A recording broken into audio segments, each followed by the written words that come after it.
With a player like Chofis Lopez, I mean, the ceiling's pretty high, right? We can possibly be looking at a Zelarain type of player, maybe, you know, coming off the second team. He's a good player. Chofis is a good player.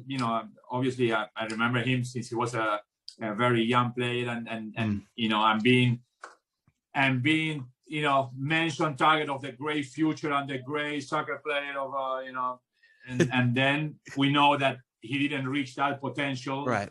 But he's still a little young. He's still young. He's still young, and he still can develop. And who knows? He can play well enough to be, fundamental in the San Jose Earthquakes. And I mean, we cannot compare. But take a look of Vela, like you say. He came and he made an immediate impact. Yeah. Different situation. I'm not comparing Chofis with Vela. Vela got experience in the biggest clubs in Europe, Arsenal and then another teams in Sociedad in Spain and so on. So it's a different story. But to be honest, I don't think that many people expected that Vela will come to the US and make a huge impact from the very first game. Yeah. Because, for example, it didn't happen with Chicharito. Again, not trying to compare apples and pears, but, some players come to the MLS and not many did an excellent job like Carlos Vela did. Yeah. And so it was amazing. It was a great miracle. Hopefully it will happen with other players. Like I said, you're trying to repeat that with Lopez. We're trying to do some kind of that with Pizarro. Right. Yeah. And that came right after Vela said he doesn't like soccer, right? And then he became the best player in the league.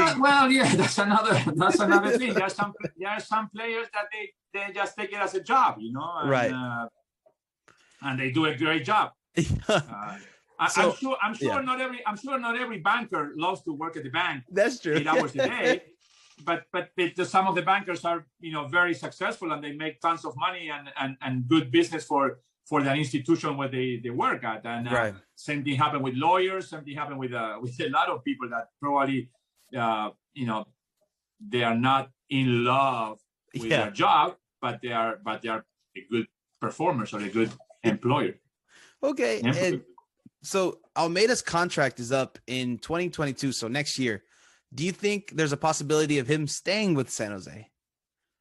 Or do you think that he has a trajectory that's going to take him to Europe or back to, let's say, let's be honest. Yeah. Let's be honest. After his stint in Chivas, he got a potential array of offers because he did a great job. Right. 5 titles in 3 years. Chivas research like Phoenix, and coming from the ashes and winning, and so he was in a great position to be expected to move to a team in Argentina if he wants to go back, or a team in Europe, maybe. Doesn't have to be one of the top teams, but half of the table, whatever. Yeah. At this moment, unless he does a miraculous with San Jose, it's not going to be the same position, because San Jose just qualified last year in the playoffs, which was it wasn't a great task. The same thing for us, because pretty much everybody went to the playoffs, and the year before they didn't.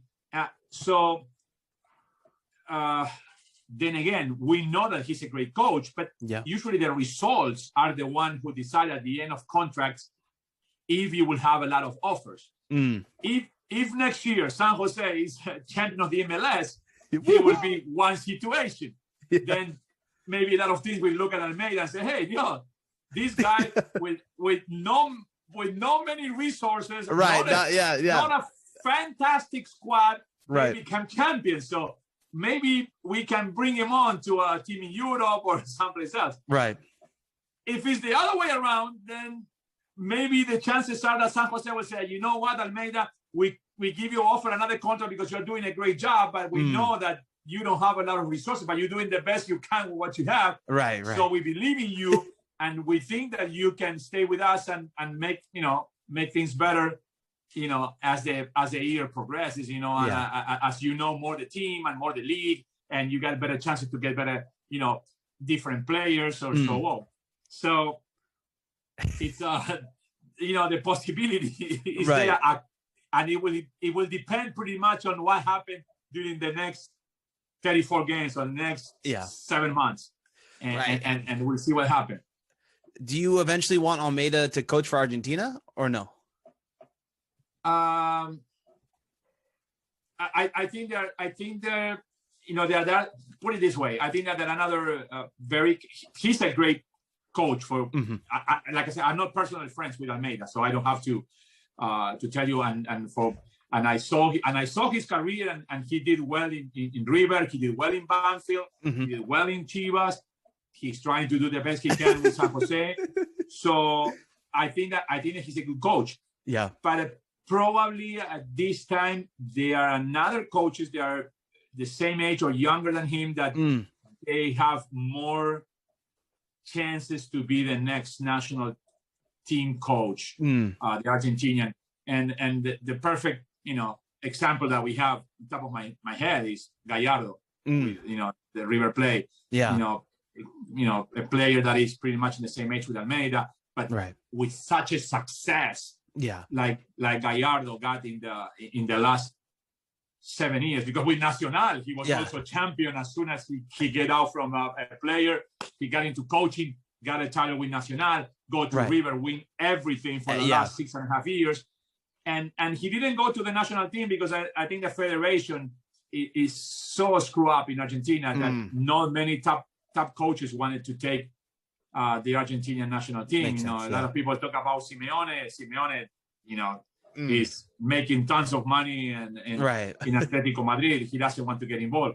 Gallardo is so comfortable in River, so comfortable in the sense is not comfortable that he's relaxing, but comfortable in knowing that he's placed in the world and he can do a lot of things there. So he doesn't want to go to the national team. That's why we got Lionel Scaloni, which is no experience pretty much of any coaching, and then he's the coach of the national team. Because we have a lot of problems with the federation. So coming back to the straight answer from your question, he might, but I mean, not yet. It's a shot in the dark. Okay. All right. That gives us a little bit more an insight on how, the things are in Argentina, and maybe if he stays, hey guys, if we don't make the playoffs, maybe he stays, right? So it gives us, hey, I'm a big believer in, if we get media to follow the San Jose Earthquakes, or if we're bad and they say, oh, Almeyda's doing so bad, but we still get those clicks and we still get the revenue of people watching us. I bet you there's a whole bunch of teams in Mexico that didn't know about San Jose until Almeyda went. So I think this is great for the club. I honestly don't know how they landed that big of a fish to begin with. So it's a nice ride as a Earthquakes fan to just be like along I said, with this. I don't have a direct line and the people from Orlando, so I have more direct contact with them. That was I think it was a great addition to bring Almeyda to San Jose. But then like you guys are saying, and I saw the questions that the people send me over in Twitter. The reality of San Jose is tough. I mean, it's a tough situation. You're in a tough situation. You are not, on the crest of the wave. You are, trying to make things better. Let's be honest. LAFC is in a great position. Even Orlando now with Pareja and the new thing, I see them play, and it's a completely different team, and it's in a very good position. Seattle, we know that they're always there. Columbus is the actual champion, and they did well with all this. So Columbus is in a good position. Those teams are contenders, real contenders. The rest of us, are pretenders. And let's try to make it, Right. And with the team, like, because you cover Inter Miami, with the pocketbooks of David Beckham and in everything that you can do, all the star power. I mean, it must be exciting every year, right? With us, is Almeyda leaving to Chile, or are we even gonna have a budget this year? So it's a chicken and the egg story, or what came first, the chicken or the egg? And is there a problem because we're San Jose instead of San Francisco, and we can't sell that many kits and get that many jerseys? But that's our whole identity. We're not San Francisco, we're San Jose, we're this blue collar. But in the global marketing and global aspect of this problem, we're never gonna get the funds of marketing and sponsors because we're San Jose instead of San Francisco. So that's just my whole thing on it. I mean, it's the whole chicken and the egg. What's the problem, right? Yeah.